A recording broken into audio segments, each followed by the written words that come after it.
iniciar, então, meus irmãos. Gostaria que a Maria Jaqueline Alô. fizesse a abertura e, na sequência, o irmão Jean com a oração, por favor.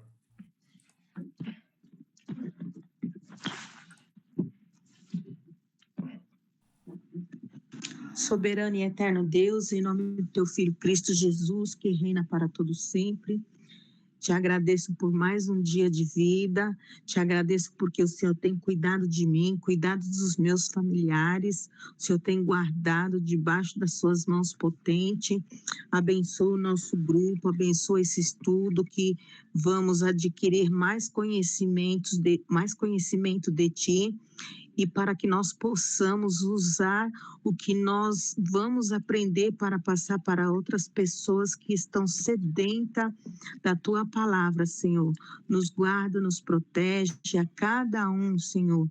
Ô Jesus amado, nos livra, Senhor, de toda potestade maligna, nos livra de pessoas oportunistas, nos livra dos golpistas, do assalto, do roubo, da bala perdida, protege os nossos familiares quando vão para o trabalho e quando volta para o trabalho, Senhor. Cobre com as tuas mãos potentes, Senhor, guardando, protegendo, em nome do teu Filho Cristo Jesus, que reina para todo sempre. Amém. Amém. Soberano Pai, te agradecemos por mais uma entrada de Shabat, te agradecemos por mais um dia de vida, mais uma semana vencida, Pai. Em nome de Jesus, a gente pedimos que o Senhor usa mais uma vez a boca do Rabino para nos informar e proteja cada um dos irmãos que estão aqui, os que não estão, que estão chegando por algum motivo, os que por algum motivo não vão poder estar. Em nome de Yeshua que nós te pedimos e agradecemos. Amém, Pai. Amém. Shabbat Shalom a todos, novamente. Nós estamos estudando a série do livro de Hebreus. E existem áudios na internet do livro de Hebreus. Se os irmãos tiverem oportunidade, seria interessante vocês ouvirem o áudio.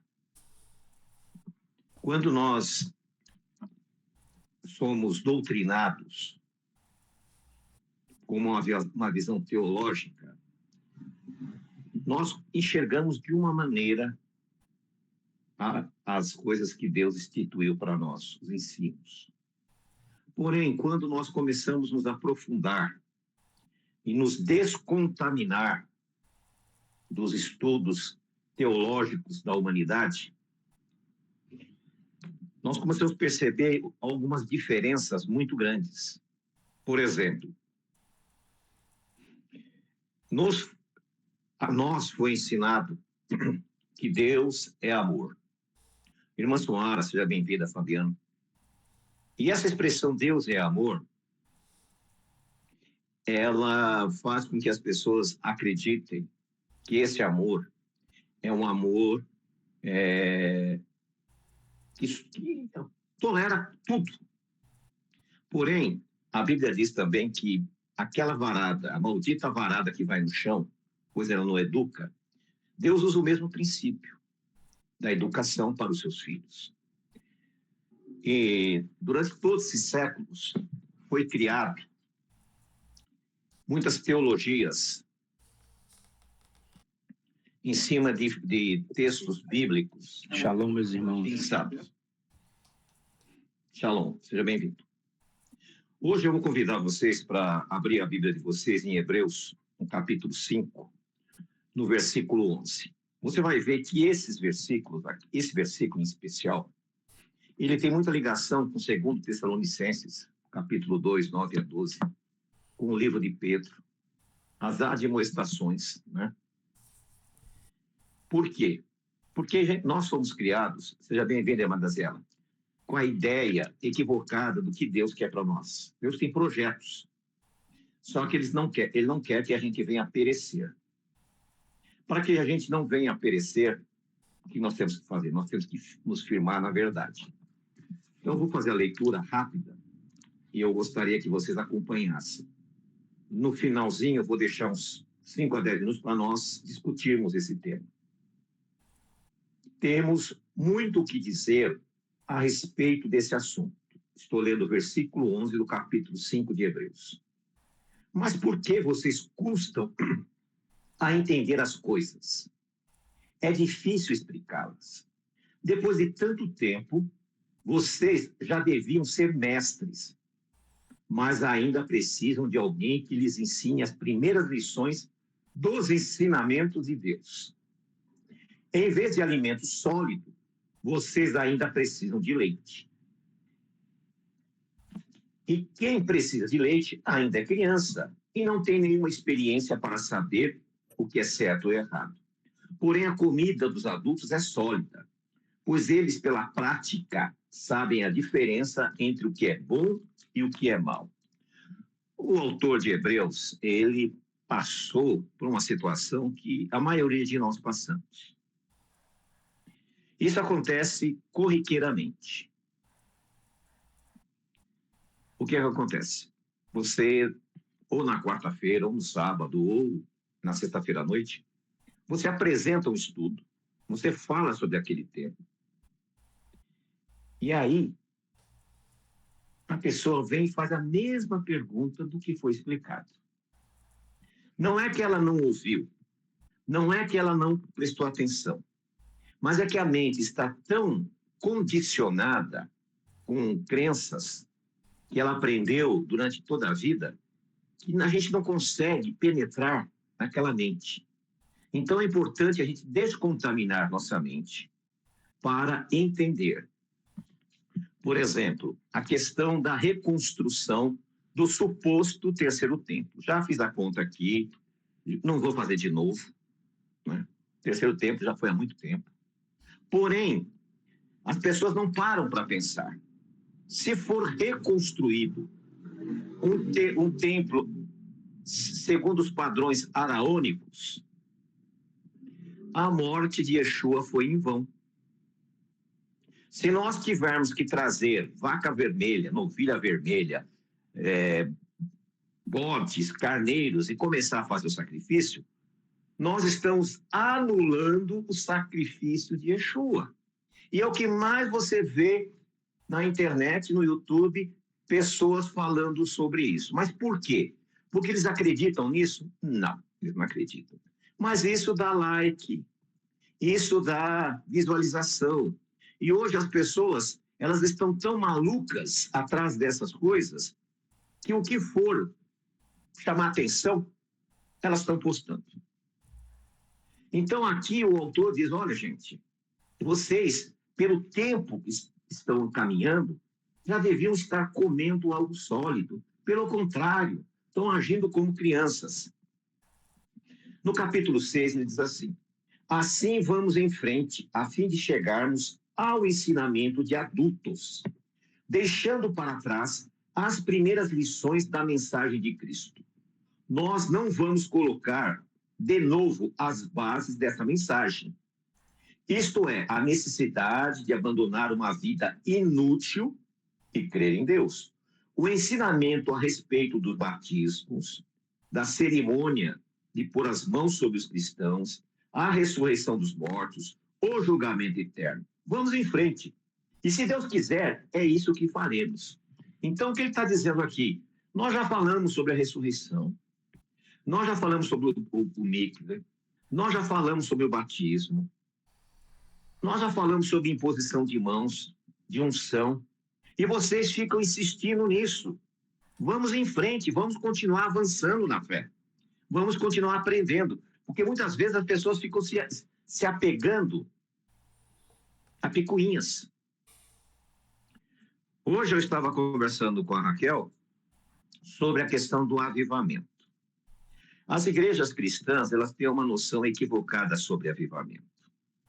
Elas acham que avivamento é a pessoa ficar emocionada, é a pessoa chorar, é a pessoa cair no chão, é a pessoa falar uma língua que ela acha que é uma língua estranha, ou sei lá o quê, se emocionar. Ela acha que aquilo não é avivamento. O avivamento é mudança de atitude. É a pessoa nascer de novo. Avivar. A palavra avivar vem de viver. é reavivar, é reviver, é voltar à vida. E o que é voltar à vida? É nascer de novo. Nicodemos foi ter um encontro com Yeshua à noite. Por quê?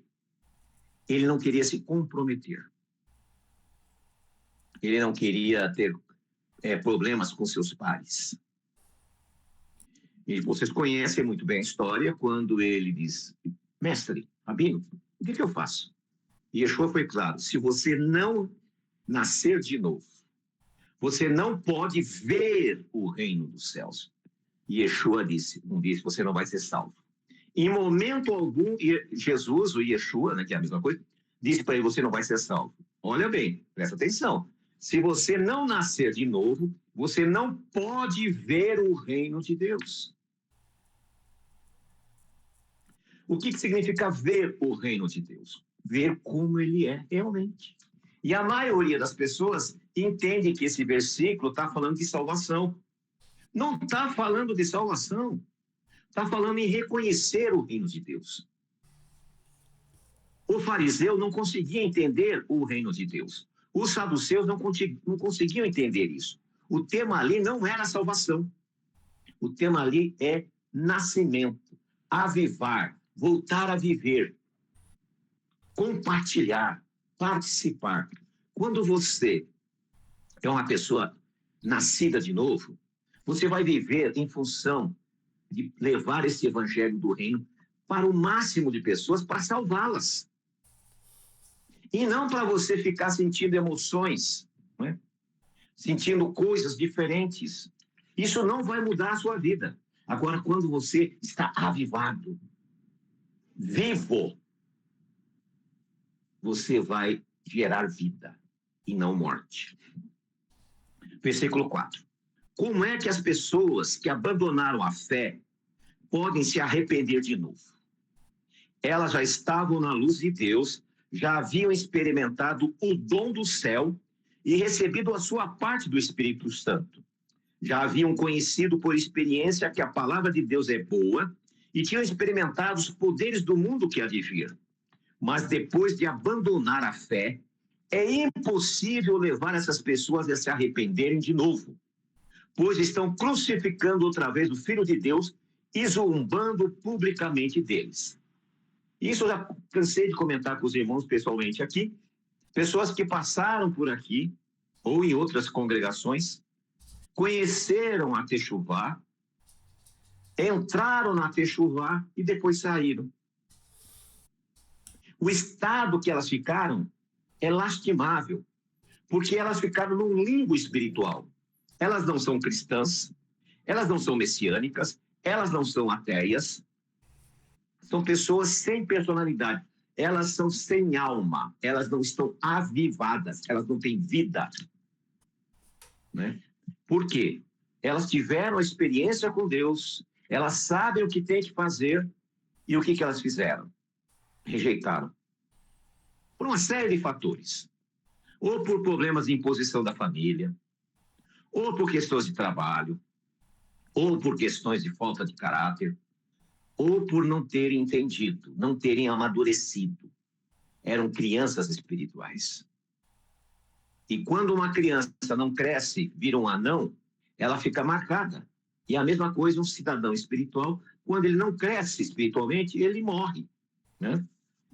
Versículo 9. Porém, ainda que falemos desta maneira, meus queridos irmãos, estamos certos de que vocês têm as melhores bênçãos que vêm da salvação. Deus não é injusto e ele não esquece o trabalho que vocês fizeram, nem o amor que lhe mostraram na ajuda que deram, ainda estando aos seus irmãos na fé. O nosso profundo desejo é que cada um de vocês continue com entusiasmo até o fim, para que, de fato, recebam o que esperam. Não queremos que se tornem preguiçosos, mas que sejam como os que creem e têm paciência, para que assim recebam o que Deus prometeu. Aqui no versículo 12 ele esclarece: tenham paciência. Rabino, qual que é o capítulo? Capítulo 6, versículo 9, 10, 11 e 12. Obrigado. Não, pode quê? Não queremos que se tornem preguiçosos, mas que sejam como os que creem e têm paciência, para que recebam o dom. Tá? Muitos assistem a uma reunião, como não entenderam o que foi dito, viram as costas e vão embora. São como o jovem rico. O jovem rico queria a salvação, mas não queria comprometimento. Muitos fazem a mesma coisa. Né? Porém, nós não vamos entrar agora, hoje, eu vou pular o capítulo 7 e o capítulo 8. Esse aqui é o estudo que eu vou dar separadamente. Agora nós vamos para o capítulo 9, que é o que nós queremos que vocês comecem a entender, que tenha muito a ver conosco. Capítulo 9 de Hebreus, versículo 1. A primeira aliança, qual é a primeira aliança? A aliança araônica, que estava ligado ao templo de Jerusalém. Tinha leis sobre adoração e também tinha um santuário construído por seres humanos, aonde se adorava a Deus.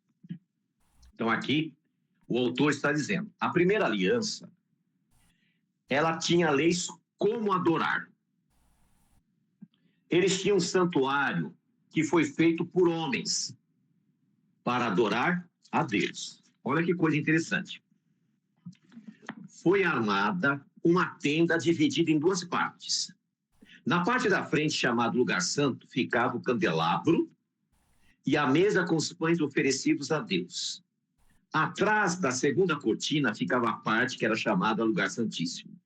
Ali estava colocado o altar de ouro, onde era queimado o incenso, e também estava colocado a Arca da Aliança, toda coberta de ouro. Dentro da arca estava vasilha de ouro com maná. O bastão de Araão, do qual tinha saído brotos, e as duas placas de pedra com os mandamentos escritos nela.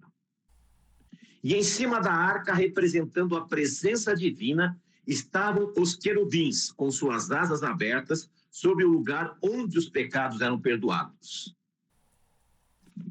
Aí ele diz, mas agora não é o momento de explicar isso. Então aqui ele está falando como é que era o Mishkan, o tabernáculo, que foi construído por mãos de homens. Porém, depois da destruição de Jerusalém pelos babilônios, 70 anos depois, quando eles voltaram, já não tinha mais esse compartimento santíssimo.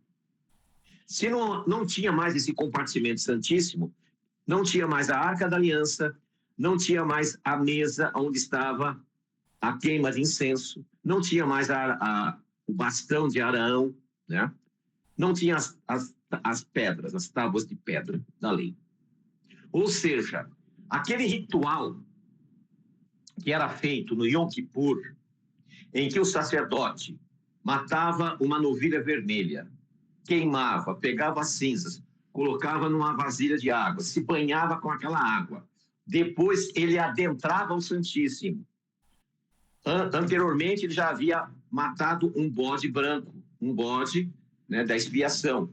Pegava o sangue desse bode e espargia sobre a arca, e assim a nação era perdoada. Desde a volta do ano 70, nunca mais houve esse ritual. O que os rabinos inventaram?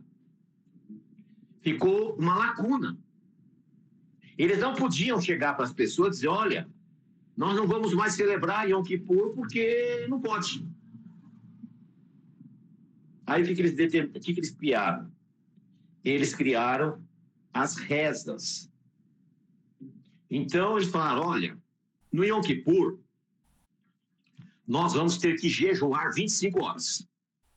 Nós não vamos poder pentear o cabelo, não poder escovar o dente, nós não vamos poder usar sapato, nem cinto de couro. Nós vamos nos humilhar e vamos ficar orando às 25 horas. Isso, o Sidurim. Então eles, deixa eu ver se está aqui fácil. Aqui, peraí que eu não chegou nem para mostrar para vocês.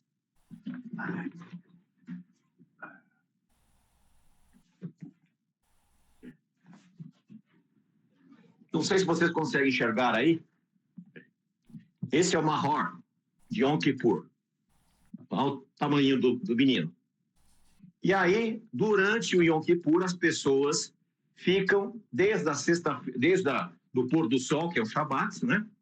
Até o outro pôr do sol, e tem que esperar mais 1 hora ainda, lendo e rezando esse livro no Yom Kippur. Deus nunca pediu isso. Deus diz que é para afligir a alma. A alma não come e não bebe. Qual a ligação do jejum? São coisas que as pessoas têm que começar a refletir. Né? E aqui vem explicando sobre isso e vendo a fragilidade que era esse sistema.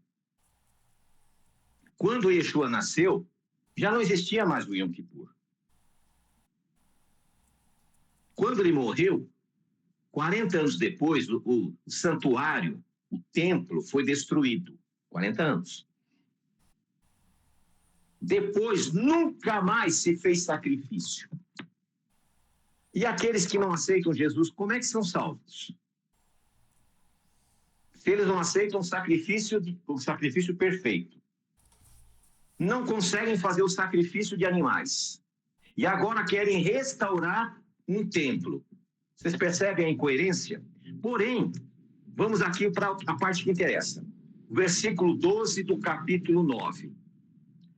Quando Cristo veio e entrou uma vez por todas no lugar santíssimo, ele não levou consigo sangue de bodes ou de bezerros para oferecer como sacrifício. Pelo contrário, ele ofereceu o seu próprio sangue e conseguiu para nós a salvação eterna. O sangue de bodes e de touros e as cinzas da bezerra queimada são espalhados sobre as pessoas impuras e elas ficam purificadas por fora. Se isso é assim, imagine então quanto maior e ainda o poder do sangue de Cristo. Pelo meio do Espírito Eterno, ele se ofereceu a si mesmo, a Deus, como sacrifício sem defeito, e o seu sangue nos purifica por dentro, tirando as nossas culpas. Assim podemos servir o Deus vivo, pois já não praticamos cerimônias que não valem nada. Ou seja, ele entrou uma única vez na presença de Deus. Quando nós vamos para os evangelhos, nós vemos que Madalena se aproxima dele e diz: não chegue a mim, porque ainda não subi ao Pai. Quando ele subiu ao Pai, ele se apresenta como sacrifício vivo no Santíssimo, que não foi feito por mãos humanas, foi feito pelo próprio Criador, e ele está na presença de Deus desde aquele momento. Ou seja, há quase 2000 anos, ele é o nosso sumo sacerdote, segundo a ordem de Melquisedeque. Não precisamos mais de novilha vermelha, não precisamos mais de bodes, não precisamos de nada disso. Não precisamos passar fome, ficar 25 horas jejuando, lendo um livro desse tamaninho, né? Eu percebo que você tem preguiça de ler até um capítulo. Agora imagina ler um livro desse tamanho em um dia só, para conseguir remissão dos pecados. Ele fez algum ritual? Ele se apresentou. As suas mãos furadas, o seu lado, os seus pés, o sacrifício perfeito. Então, meus amados, nós precisamos perceber que as coisas não podemos viver hoje. No passado não existiam as redes sociais, então as pessoas eram mal informadas. Hoje, existem mentiras e mentiras e mentiras em cima da internet. Tem alguns personagens aí que vieram do mundo evangélico, entraram aqui no mundo messiânico, e os camaradas falam tanta mentira, e tem lá 300 mil visualizações. E você não consegue ficar 2 minutos, porque você vê tanta mentira, tanta fantasia. Por isso que nós temos que trazer a luz. Mas agora vamos voltar aqui. Esse versículo 12, ele derrubou 30 anos de fé que eu tinha. há 30 anos atrás, mais ou menos, eu estava numa roda de sabatistas. Era adventista, da Igreja de Deus do Sétimo Dia, era da Igreja Universal de Deus, da Igreja Batista do Sétimo Dia. Nós nos reuníamos uma vez por semana para discutir temas religiosos. E eu era um defensor ferrenho do santuário e das 2.300 tardes e manhãs. Havia um estudo da igreja que dizia assim, o Messias com hora marcada. E tinha uma reguinha que eles colocavam nas datas e era perfeito aquela conta. E eu acreditava piamente que Yeshua ficou durante 1.814 anos na recepção do céu, para depois poder entrar no Santíssimo na presença de Deus. A igreja a qual eu frequentava pregava que no dia 22 de outubro de 1844, Jesus passou para o Santíssimo. Mas até então, ele estava no compartimento santo. Nesse dia que eu estava conversando com esses irmãos, um ancião da igreja de Moema, que era na época a igreja mais importante da igreja adventista, já um senhor idoso, já é falecido pelo tempo que passou. Ele me chamou no canto e disse, irmão, vai maneiro, irmão. Não está enganado, não é bem assim. Quando ele falou aquilo, foi um choque para mim. Eu falei, como assim enganado?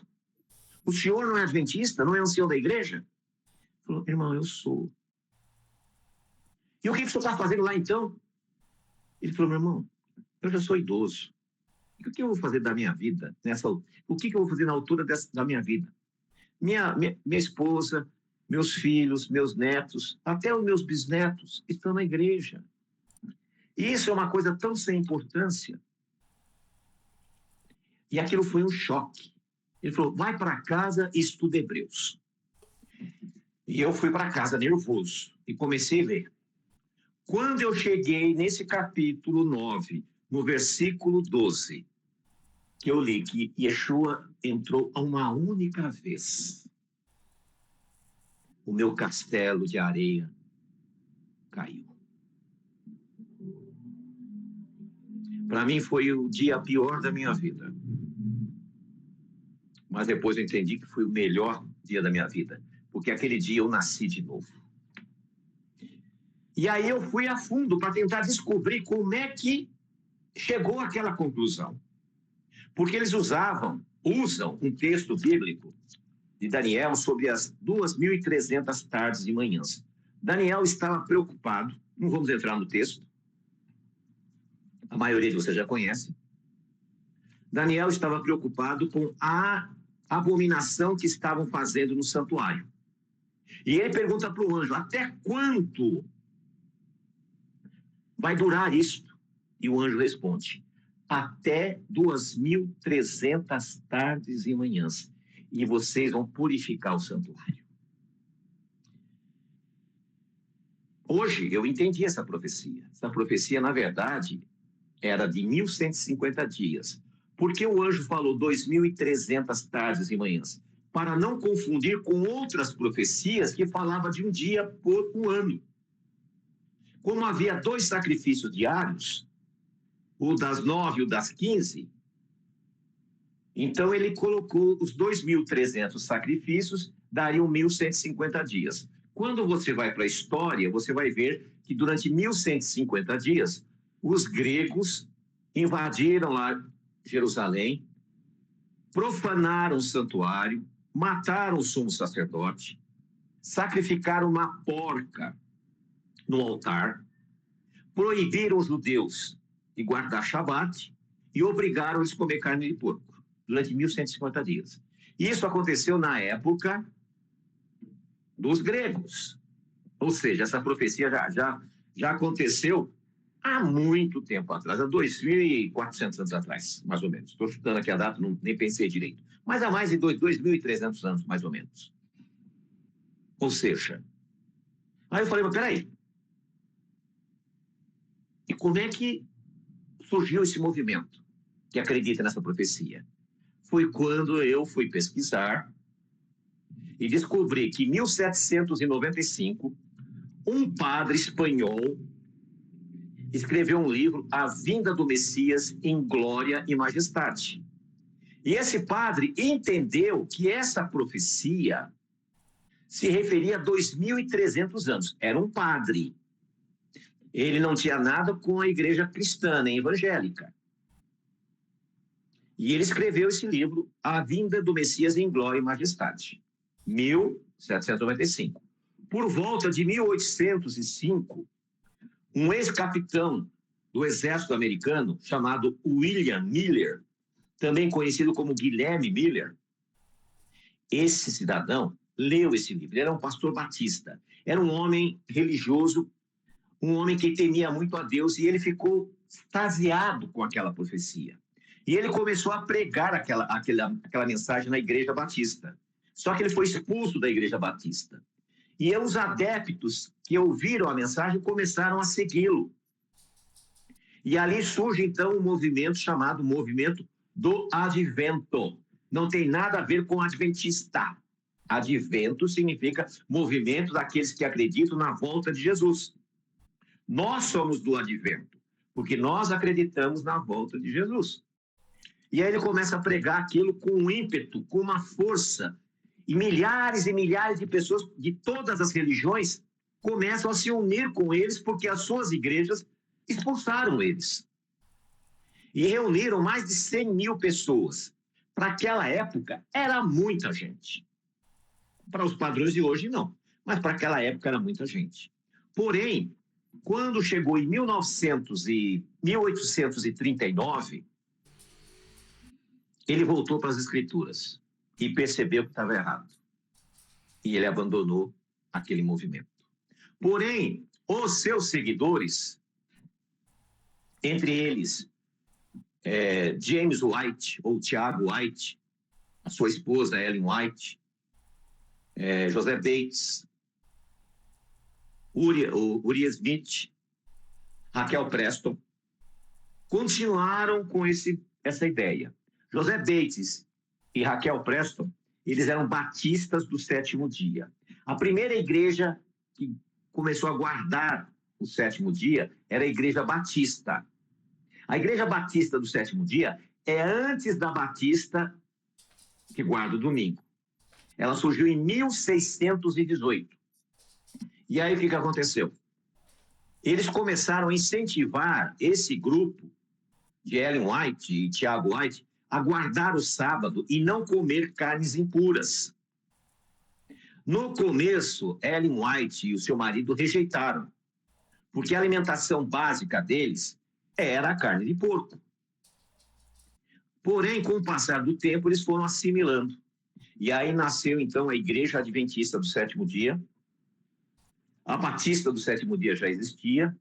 Porém, um grupo que estava com eles não aceitou Ellen White como profeta, reconheceu que Hebreus 9 anulava essa ideia de 1844 e nasce, então, a Igreja de Deus no sétimo dia. O que nós vemos? Nós vemos que, mesmo tendo uma mentira como fundamento, me perdoe se tiver algum adventista aqui, eu não estou falando mal da igreja, nem das pessoas, eu estou falando mal dessa interpretação teológica. Aí o que aconteceu?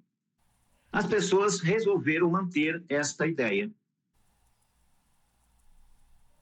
Na época que eu descobri isso, eu procurei o meu pastor, conversei com ele, ele sabia, e eu falei, e o senhor vai continuar? Ele falou, vou para onde? Vou fazer o quê? Essa foi a resposta. Ele não podia ir para lugar nenhum e nem fazer nada, porque ele era empregado do sistema, eu não era. Então, a mesma coisa somos nós. O que faremos? Vamos ficar acreditando em fábulas ou vamos voltar para as Escrituras Sagradas? Vamos nos firmar. Vou até voltar a ler o que eu li agora há pouquinho, tá? No capítulo 5, E Hebreus, no versículo 11, Hebreus 5:11. Temos muito o que dizer a respeito desse assunto.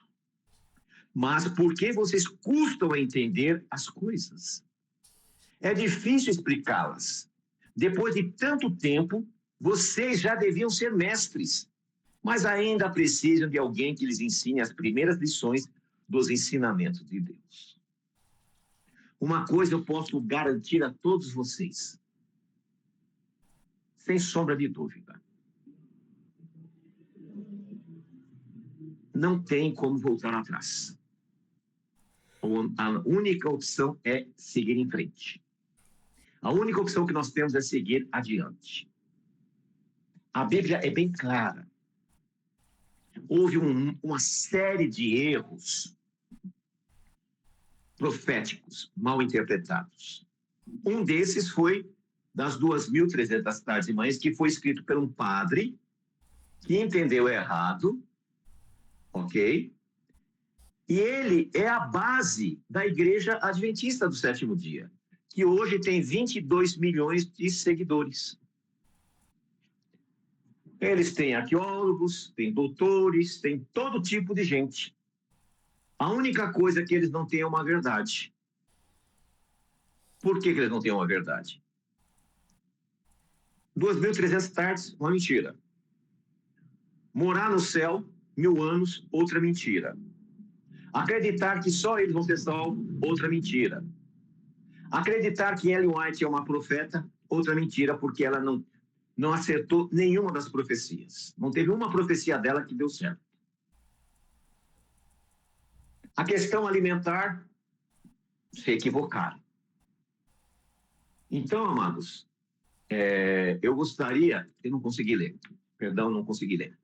Eu gostaria que os irmãos, como eu disse no começo, eu estou falando do equívoco profético. E aqui nós vemos novamente que acontecia a mesma coisa, as pessoas parecem que não avançavam na fé. Então os irmãos vão ter que colocar uma coisa na cabeça de vocês. Ou vocês avançam na fé, ou vocês vão ser vomitados, como diz Apocalipse 18:4. Sai dela, povo meu, para não seres participantes, né? E depois na igreja da Odisseia, porque vocês são mornos, vomitar-te-ei da minha boca. Infelizmente, a maioria de nós, muitas vezes somos mornos, nós não somos quentes. E ali diz, melhor seria ser frio ou quente, do que ser morno. O que é um morno? Aquele que acha que ele participando de qualquer grupo religioso, está tudo bem. Vai alcançar a eternidade. Tem uma péssima notícia, não vai. Porque Pedro diz, melhor seria não ter conhecido a verdade, do que conhecer a verdade e não cumprir. Exatamente, Paulo. E segundo Tessalonicenses também. Quando a pessoa começa a agir desta forma, Deus manda um espírito de engano, para que essa pessoa está em 2 Tessalonicenses, capítulo 9, capítulo 2, versículo 9 a 12. Leiam depois. Deus manda esse espírito de engano para que a pessoa se perca. Porque esse tipo de gente, eles atrapalham a obra de Deus. Eles são um empecilho nas coisas sagradas. Tem muitas pessoas que vão perder a salvação por causa do marido, por causa da esposa, por causa do filho, por causa do emprego, por causa dos pais, por causa do status social. Então, nós temos que fazer uma escolha. Ou eu sirvo a Deus, ou eu não sirvo. Josué, ele estava com cerca de 2 milhões de pessoas dirigindo. Aquele grupo enorme de pessoas. E ele teve que chegar uma hora e chamou todo aquele povo e disse, olha, pessoal, presta atenção. Eu e minha família vamos servir a Jeová. Agora, problema seu, se vocês não querem. Você sabe que eu digo a mesma coisa. Se vocês querem servir a Deus, glória a Deus. Se não quer, para mim não vai fazer a menor diferença. Quando eu era adventista, eu aprendi que eu tinha que converter as pessoas, né, para ter uma estrelinha na minha coroa.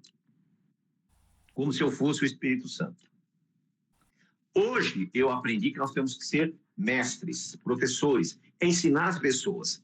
Mas a decisão cabe a cada um de vocês. E para encerrar esse nosso encontro de hoje, já está acabando, porque senão é muita informação, e muita informação faz mal. O ideal não é passar de 45 minutos, né? Quem é professor do grupo sabe disso. Quando nós vamos para as profecias bíblicas de Daniel, nós vemos os erros primários que foram determinados lá. Um deles é falar que o ministério de Yeshua teve 3 anos e meio. Quando a Bíblia é clara, ela fala lá, 70 semanas estão determinadas. Quando você pega 70 semanas, vai dar 1 ano e meio. Quando você pega o ministério de Yeshua e você acompanha, você vai ver que o ministério dele foi curto.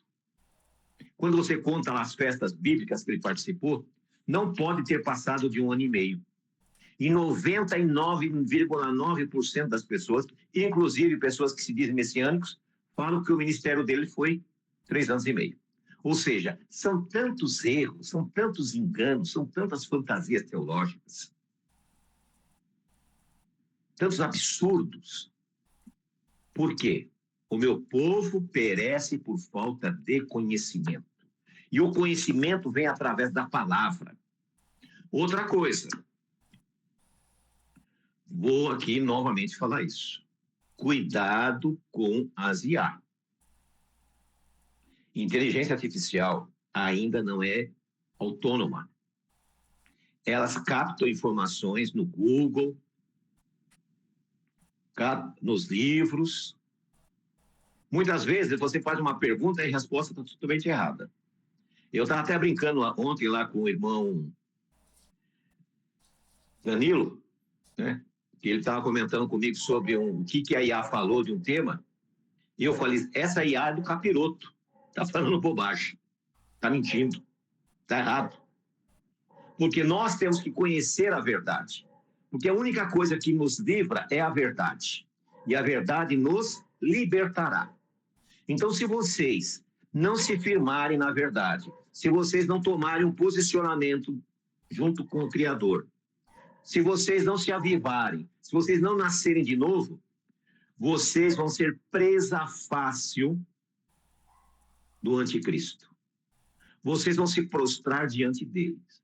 Porque a Bíblia diz que vai fazer tantos sinais e prodígios que até fogo do céu fará descer. E vocês vão acreditar. Por quê? Porque não conhecem a palavra. Ficam se preocupando com aquilo que não é pão. O próprio Yeshua disse, por que você se preocupa com aquilo que não é pão? Ele não estava falando do pão francês, não. Estava falando do alimento espiritual. Por que vocês não se preocupam com o alimento espiritual? Nós estamos aqui sempre, às quartas e sextas e sábados, levando a palavra para vocês, com todo o sacrifício. Temos que abrir mão de muita coisa da nossa vida, para poder preparar os estudos. Eu estava preparando um vídeo sobre a questão do fogo no sábado. Não consegui concluir ele ainda. Vou ver se eu consigo concluir agora, para postar para vocês, para que vocês entendam de uma vez por todas o que significa esse ensino. Para que vocês sejam conscientes no que estão fazendo. São detalhes importantes. E se Deus nos deu a revelação, através da sua palavra, somos obrigados a passar a vocês. Nós não podemos ficar com ela escondida para nós. Então, amados, eu agradeço realmente a presença de todos. 21h17. Vou fazer até melhor. Eu falei que eu ia dar um minutinho para vocês perguntarem. Vou fazer melhor. Pergunte lá no grupo. Faça a sua pergunta, formule.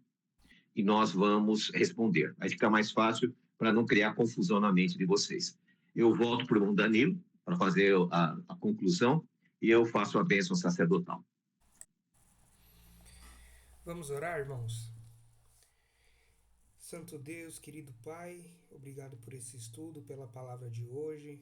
Agradecemos pela entrada em seu Shabat, Senhor. Agradecemos pela glória que o Senhor tem derramado em todos nós, Pai. Que o Senhor possa abençoar esse descanso de todos, Pai, com a sua mão leve e suave, confortando os corações, a mente e o espírito de cada irmão que aqui está, Senhor. Abençoe os familiares daqueles que não puderam estar aqui também, a todos que nos estão assistindo, os que estarão assistindo também, Senhor. Obrigado pelo estudo, pelas oportunidades, esteja conosco sempre. Em tudo possamos te dar glória e graça, Senhor. Obrigado em nome de Cristo Jesus. Amém, meu Pai. Amém. Senhor nosso Deus, somos gratos, Pai, por esse momento de adoração, de estudo da Tua Palavra. Que o Espírito da verdade esteja sobre todos nós, que possamos compreender e entender os propósitos para a nossa geração. Agradecemos tudo isso em nome do nosso sumo sacerdote, segundo a ordem de Melquisedeque e Yeshua, teu filho amado. E o Senhor te abençoe e te guarde.